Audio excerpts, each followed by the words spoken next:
ನನ್ನ ಹೆಸರು ನಾಗರತ್ನ ಅಂತ, ಕುದೂರಿಂದ ಬರ್ತಾ ಇದ್ದೀವಿ. ನಾವು ಇಲ್ಲಿ ಮಂತ್ರಾಲಯಕ್ಕೆ ಹೊನ್ನವ ಮಂತ್ರಾಲಯಕ್ಕೆ ಬಂದು 1 ವರ್ಷದಿಂದ ಬರ್ತಾ ಇದ್ವಿ. ಜನವರಿಗೆ 1 ವರ್ಷ ಆಯಿತು. 1 ವರ್ಷದ ಮೇಲೆ ಆಯ್ತು ಬಂದು ನಾವು. ಮತ್ತೆ ನಾವು ಕಾಯಿ ಸಂಕಲ್ಪ ಮಾಡ್ಕೊಂಡು ನಮ್ಗೆಲ್ಲಾನು ಒಳ್ಳೇದೇ ಆಯ್ತು. ನಮ್ಗೆ ಮಕ್ಕಳು ಓದೋದ್ರಲ್ಲಿ ಮಕ್ಕಳು ಯಾವುದೇ ವಿಷಯದಲ್ಲಾದ್ರೂ ನಾವು ಕೇಳ್ಕೊಂಡಿದ್ದೆಲ್ಲಾನು ರಾಯರು ಒಂದೊಂದಾಗಿ ನಮ್ಗೆ ಬಗೆಹರಿಸ್ಕೊಡ್ತಾವ್ರೆ.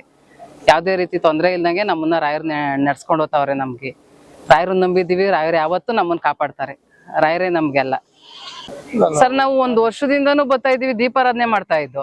ಅವಾಗೂ ನಮ್ಗೆ ನಮ್ಮ ಮನೆ, ನಮ್ಮ ಮನ್ಸು ನೆಮ್ಮದಿ ಎಲ್ಲ ಒಂದು ಬದಲಾವಣೆ ಆಯ್ತು. ನಾವು ಮನೆ ಕಟ್ತೋ, ಮಕ್ಳು ಮದ್ವೆ, ಮಗನ ವಿದ್ಯಾಭ್ಯಾಸ, ಪ್ರತಿಯೊಂದ್ರಲ್ಲೂ ನಮ್ಗೆ ಯಶಸ್ಸು ಸಿಗ್ತಾ ಇದೆ. ನಮ್ಗೆ ಪ್ರತಿಯೊಂದ್ರಲ್ಲೂ ಯಶಸ್ಸು ಸಿಗ್ತಾ ಇದೆ. ನಾವು ಅನ್ಕೊಂಡಿದ್ದೆಲ್ಲಾನು ಒಂದೊಂದಾಗಿ ಆಗ್ತಾ ಇದೆ ನಮ್ಗೆ.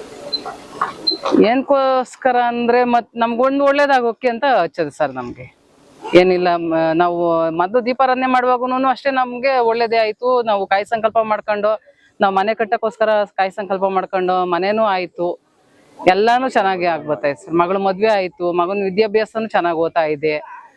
ಯಾವುದೇ ರೀತಿಲೂ ತೊಂದರೆ ತಾಪತ್ರೆ ಇಲ್ದಂಗೆ ಎಲ್ಲ ನಮ್ಮ ಮನೆ ನಡೆಸ್ಕೊಂಡು ಹೋಗ್ತಾ ಇದೆ ಸರ್. ನಮ್ಗೆ ರಾಯರು ಖಂಡಿತವಾಗ್ಲೂ ಇದ್ದಾರೆ. ನಾವು ರಾಯರನ್ನ ನಂಬ್ತಾ ಇದೀವಿ, ರಾಯರು ಇದ್ದಾರೆ.